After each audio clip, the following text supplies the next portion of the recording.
Muy bien, vamos a continuar entonces la clase que teníamos pendiente el día de ayer. Vamos a continuar entonces con la región supraclavicular. Nos habíamos quedado en el plexo braquial, ¿no? Aquí nos hemos quedado, ¿no? Sí, ¿Se doctor. acuerdan? Está bien. Entonces decíamos que una de las aplicaciones importantes del plexo braquial es el bloqueo troncular que debemos hacer durante un acto operatorio. Por ejemplo, cuando tenemos que operar el miembro superior y no tenemos anestesia general, debemos hacer los bloqueos llamados tronculares que están viendo ustedes. Miren en la imagen de aquí de la izquierda, se toca detrás del esternocleidomastoideo con el dedo índice y medio. Aquí está con el índice y el medio. Estamos tocando, este es el lugar donde se encuentra la emergencia del plexo braquial. Entonces, es aquí donde debemos nosotros colocar la anestesia. Se traza una línea que está por el borde inferior del cartílago tiroides, y aquí está el cricoides. Transversalmente hasta el borde posterior del esternocleidomastoideo. Es ahí donde debemos nosotros realizar la punción y el bloqueo con silocaina, que es el anestésico que se utiliza generalmente para bloquear el nervio, los nervios correspondientes y tener buena anestesia del miembro superior. Entonces, eso es lo que nos interesa. Bueno, hasta ahí es lo que corresponde a el plexo braquial. Vamos a hablar ahora de los músculos escalenos aquí. Aquí tenemos que en este triángulo supraclavicular está cruzando un músculo, el vientre posterior del digástrico, o vientre inferior también se llama, vientre posterior o vientre inferior del homoioideo. Este es como hemos dicho, el homoioideo es un músculo digástrico, porque tiene dos vientres. Y este es el vientre inferior o vientre posterior del homoioideo. Entonces, este homoioideo va a dividir en un triángulo superior que se llama homotrapezoidal, homotrapezoidal, aquí está, u homotrapecial, nada más. Y otro triángulo inferior que va del vientre posterior del homoioideo a la clavícula, se llama homoclavicular. Entonces, en este triángulo, principalmente en el superior, en el homotrapecial, vamos a encontrar los tres músculos escalenos, el anterior, el medio y el posterior. Ahí estamos encontrando. Aquí tenemos. Vamos a ver, aquí se ha retirado el esternocleidomastoideo y estamos observando aquí el homoioideo, el vientre posterior del homoioideo, vientre anterior del homoioideo. Este es el esternotiroideo y es el tiroideo. Y aquí son los músculos constrictores de la faringe. Este es el esternocleidomastoideo. Ya conocemos todos los músculos. Vean ustedes, vientre anterior del digástrico, vientre posterior del digástrico. Aquí, este es el vientre posterior. Y aquí está el estiloideo, el músculo estiloideo, el miloideo. Todos los músculos, el trapecio ya conocemos. Este todavía no conocemos, que es el deltoides, pero se los presenta, el deltoides, y este es el pectoral mayor. Todos esos músculos ya los hemos visto. Entonces, el músculo escaleno anterior, ¿dónde se va a insertar? se inserta en las apófisis transversas de la segunda, tercera, cuarta hasta la quinta vértebras cervicales. Desde esas inserciones desciende y se transforma en un tendón que va a ir a la cara superior de la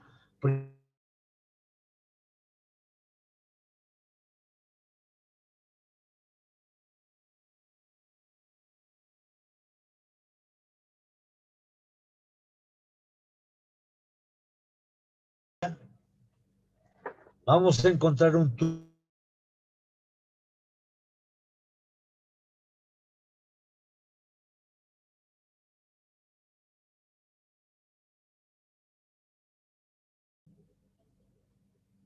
este escaleno anterior va a dividir al paso de la vena. Aquí está la vena subclavia delante, hay un canal aquí que es el canal de la vena subclavia adelante, y atrás pasa la arteria subclavia. Se está dividiendo prácticamente el paso de los dos grandes vasos de esta región, el escaleno anterior. Bien, luego tenemos el escaleno medio. El escaleno medio se va a insertar por detrás de las inserciones del escaleno anterior en las apófisis transversas de las vértebras cervicales segunda, tercera, cuarta, quinta y sextas cervicales. Hasta la quinta más que todo, hasta ahí se dirige. De esas inserciones desciende el escaleno medio y se inserta en la cara superior de la primera costilla, pero detrás del paso del plexo braquial que se encuentra entre el escaleno anterior y medio, detrás de las inserciones del paso del plexo braquial, va a encontrarse aquí el escaleno medio. Y el tercer escaleno es el escaleno posterior. Se inserta en la cuarta, quinta y sexta y séptima, de la cuarta a la séptima apófisis espinosa de las vértebras cervicales, debajo de las inserciones de los anteriores escalenos. De ahí se dirige hacia abajo y va a ir a insertarse en la cara, en el borde superior de la segunda vértebra, segunda costilla. Aquí es la segunda costilla, en la parte media de la segunda costilla, en su cara superior. Aquí está. Ahí se inserta. Entonces, el escaleno anterior y el medio se insertan en la primera costilla, el escaleno posterior en la segunda costilla. Así es. ¿Cuál es la acción de estos músculos? Al tener insertos sus fascículos en la primera y la segunda costilla, entonces al traccionar desde la región cervical a este músculo, va a producir la elevación de las dos primeras costillas. Entonces, durante el proceso de la inspiración, cuando nosotros inspiramos,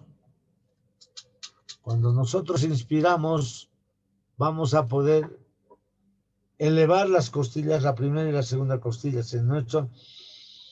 En una inspiración profunda vamos a producir la elevación de las costillas. Entonces, estos músculos son músculos inspiradores, porque ayudan a la inspiración, elevan las dos primeras costillas. Entonces, eso es lo que tiene como función. ¿Cómo están inervados estos músculos? Por ramas directas del plexo cervical. Ramas directas del plexo cervical. Y ahí termina. Esa es la característica de estos músculos escalenos. Anterior, medio y posterior. Aquí está. Escalenos. Se llaman escalenos por su disposición en forma de una escalera. Por eso se llaman escalenos. Aquí, por ejemplo, pero este es un dato para todo el tórax. Aquí se llama tiraje. Cuando inspiramos, no solamente la primera y la segunda costilla van a elevarse, sino todas las costillas por los otros músculos respiratorios. Y entonces se observa una excavación lineal en los espacios intercostales que se llaman tirajes. Se llama tiraje. Esto se encuentra en pacientes que tienen insuficiencia respiratoria. Cuando tienen insuficiencia respiratoria, se llama tiraje, a eso se llama. Después de esto vamos a hablar. Bien. Y terminamos con la vena. Aquí. La vena subclavia. La vena subclavia es continuación de las venas que recogen la sangre venosa de los miembros superiores. La sangre venosa empieza en el pulpejo de los dedos de la mano y asciende por el antebrazo, por el codo, por el brazo y va a formar va cambiando de nombre. Entonces llega al brazo y se llama arteria humeral. Pasa del brazo a la región axilar, se llama vena axilar, aquí está. Y la vena axilar, su continuación ya debajo de la clavícula, cambia de nombre y se llama vena subclavia. Ahora bien, ¿por qué debemos saber de la vena subclavia? Porque esta vena es fundamental, jóvenes. ¿En qué casos? Nosotros, como ya les he dicho, con nuestro simple conocimiento anatómico podemos salvar vidas. Tenemos muchos pacientes que tienen problemas, accidentes de tránsito, enfermedades, hay traumatismos de todo tipo, ¿no? Que pierden líquidos. Pueden ser sangre o están deshidratados. Principalmente los niños jóvenes. Los niños, por su volumen, un niño de 5 años o menos, que no tiene una estatura más allá de 1,10 m, unos 10 kilos o 12 kilos. Su volumen es poco. Entonces, si un niño de esa edad puede tener un proceso diarreico agudo, la diarrea lo va a consumir rápidamente. Entonces, las diarreas pertinaces que se llaman, hace que se deshidraten rápidamente. O un paciente cualquiera, adulto, por una hemorragia, porque la hemorragia también va a producir un vaciamiento de líquidos y van a entrar tanto el niño o el adulto, van a entrar en un shock, se llama choque, en inglés se llama shock, en un shock hipovolémico. ¿Qué quiere decir hipo? Debajo de, volémico, de volemia, de volumen sanguíneo principalmente. Entonces, entran en shock y pueden morirse, jóvenes, los niños o los adultos cuando tienen pérdida de sangre, etc. ¿Ya? Entonces, en esos casos, jóvenes, todas las venas, todas las venas en absoluto, venas superficiales del miembro inferior, del miembro superior, se colapsan, porque no hay líquido que esté pues recogiéndose, se colapsan. Entonces, en emergencia, cuando estamos en emergencia, nosotros queremos colocar un suerito o colocar una inyección, no encontramos venas, porque las venas están colapsadas. Como les digo, principalmente en niños, no encontramos ninguna vena superficial. ¿Qué debemos hacer en esos casos? También pacientes que están en terapia intensiva, pacientes que tenemos en terapia intensiva, debemos necesariamente hacer una punción de la vena subclavia para administrar líquidos y colocar un catéter. ¿Qué es un catéter? Es una sondita fina de polietileno generalmente que se coloca y se introduce a la vena. La vena, la vena subclavia va a tener un grosor aproximado un poquito más que un bolígrafo, un poquito más que un bolígrafo. Es nomás voluminosa esta vena, ¿ya? Entonces, ¿qué debemos hacer? Como les digo, nosotros los médicos somos salvadores.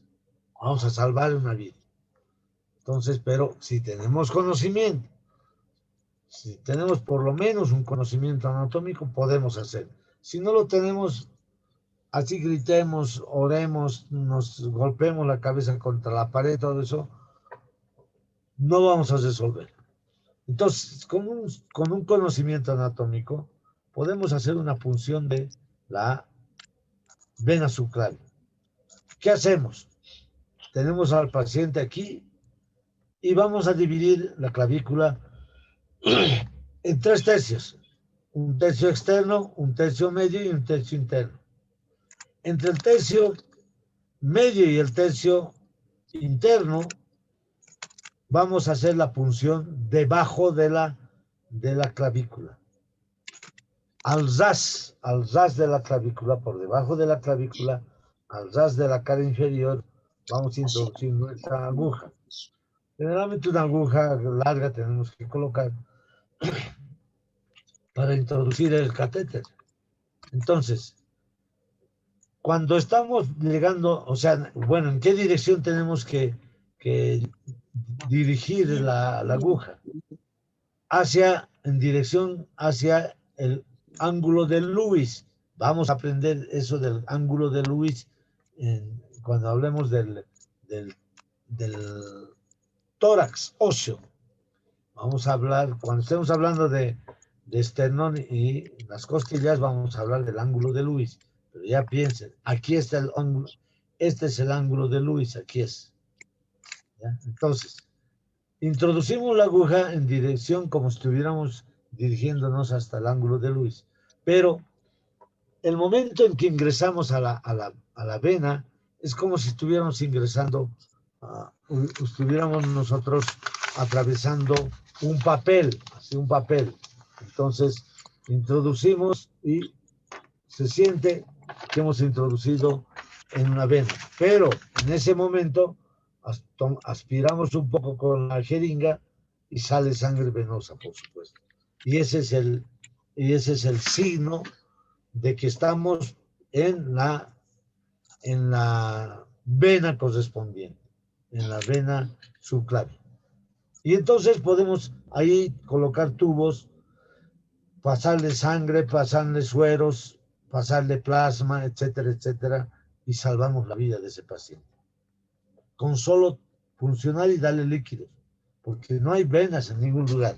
Eso les acabo de decir. Además, también podemos colocar esta sonda aquí para que, ya habíamos hablado en la región carótida, hemos hablado del tronco venoso brachiocefálico, que va a dirigirse hasta, se va a unir con el otro tronco venoso brachiocefálico y va a formar la vena cava superior y va a terminar en la aurícula derecha. Entonces, por aquí también introducimos un catéter para tomar la presión venosa central, principalmente en pacientes que están en terapia intensiva. Casi todos, ¿no? Todos los pacientes que están en terapia intensiva debemos instalar nosotros un catéter central a través de la vena subclavia. Eso es norma.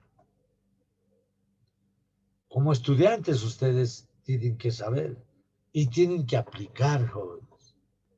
Cuando ustedes ya estén en tercero o cuarto de medicina, les van a decir, a ver, ¿saben colocar? No sé, la respuesta más fácil es esa. No me han enseñado. Pero yo les estoy indicando ahora, cuando estamos ahí en el anfiteatro, en Cadáver, yo les enseño a funcionar, jóvenes. Lamentablemente no estamos pasando ahora.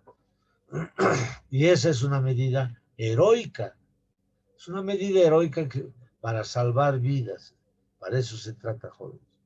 Les voy a mostrar en un video cómo se instala una sonda, un catéter, más que todo un catéter, no tanto sonda, es un catéter en la vena subclaviana, que de acuerdo a la norma se puede colocar eso en emergencias, en el consultorio, pero con las medidas de bioseguridad correspondientes para evitar las complicaciones, porque el colocar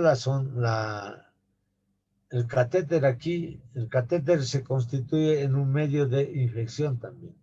Si no tomamos las medidas de secado correspondientes, es decir, hacer la asepsia, antisepsia, van a ver en el video, se colocan los campos, el campo fenestrado, y de tal manera que ya tenemos solamente una ventanita así redondita por donde vamos a identificar el lugar donde vamos a hacer la punción. Previamente, antes de la punción, a veces manipulamos mucho, entonces a veces tenemos que hacer una anestesia de la piel, del tejido celular subcutáneo, tenemos que hacer una anestesia local para que podamos nosotros introducir sin problemas hasta la vena subclaviana. A veces hacemos sin anestesia, jóvenes, así no es. ¿Por qué? Porque no hay anestesia.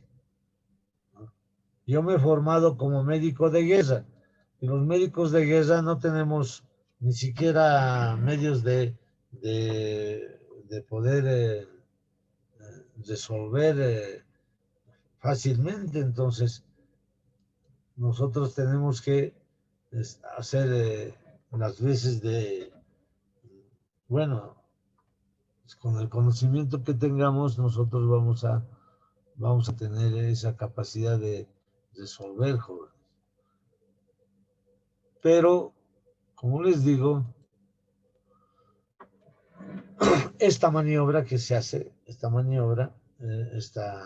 colocación de catéter, la tenemos que hacer sí o sí en pacientes con shock hipovolémico. Ustedes van a ver su cavidad bucal, sus labios secos. Al paciente le van a ver con labios secos. Van a medir su presión arterial. Su presión arterial está baja. Normalmente la presión es 110, 90, 120, 90. Está por debajo, está 90, 60. Ese paciente está con hipovolemia. Se está choqueando. ¿Cuál es la característica del shock en relación al coma? Esto para que ya vayan pensando qué es shock y qué es coma. Un paciente en coma está inconsciente. Cuando hemos hablado de los padres canales, les he dicho, un paciente inconsciente que lo traen de la calle, no habla, no siente dolores, nada, no pasa nada, está inconsciente, no habla. Ese paciente inconsciente quiere decir que tiene algún problema ya cerebral. Ese está en coma. Así es. Ahora, ¿qué es el shock? El shock, el paciente está despierto, está mirándoles, nos está hablando el paciente está hablando, ¿no?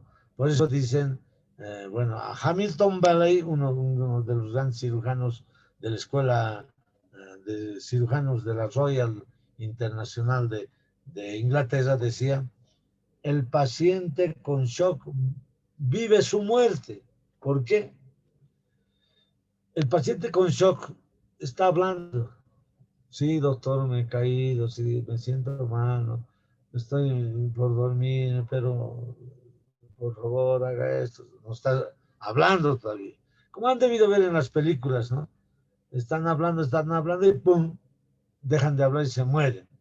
Ese paciente que está hablando hasta el último momento está en shock, no es coma. El que todavía está hablando, como dicen, el paciente en shock vive su muerte, o sea, está despierto, sabe que se está muriendo. mientras que el que está en coma no sabe que se está muriendo. Entonces, ¿qué pacientes son los que tienen hipovolemia, todo eso? Los que están en shock hipovolémico, esos son los que van a tener que ser salvados por nosotros inmediatamente para darles líquidos, porque han perdido mucha sangre, han perdido muchos líquidos, todo eso.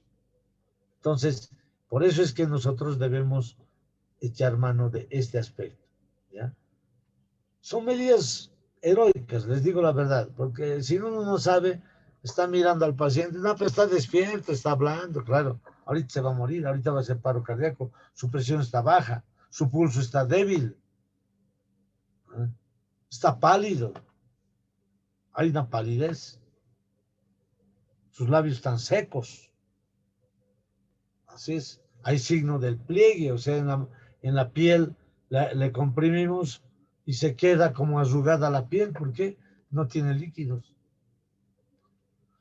Entonces estamos ante una emergencia realmente de vida o muerte. En ese momento tenemos que tomar las medidas radicales. Y es por eso que decimos, no hay venas, no hay, a ver, señorita enfermera, póngale suero. No hay venas, doctor, no encuentro. Encuentra como sea, por favor. No es así. Si está en shock, no va a haber venas. Se colapsan. Todas las venas que ustedes pueden ver en sus manos, en el dorso de la mano, véanse, hay venas ahí, porque están vivos, porque han tomado líquidos, todo eso. Pero cuando se pierden, no hay venas, están colapsadas. En estos casos, ya no hay más que hacer, ya no hay que buscar más. Directo hay que ir a la subclavia, directo a la subclavia. Vamos a ir ahí esa es una de las últimas venas que se colapsan. Es por eso, para nosotros es una salvación. Después del receso de unos minutitos, les voy a mostrar un video de la colocación de catéter subclavio. Entonces, con eso terminaríamos esta parte de la región supraclavicular. Hasta aquí, jóvenes. Y aquí hay un mensaje muy importante de este hombre, que es Luis Pasteur.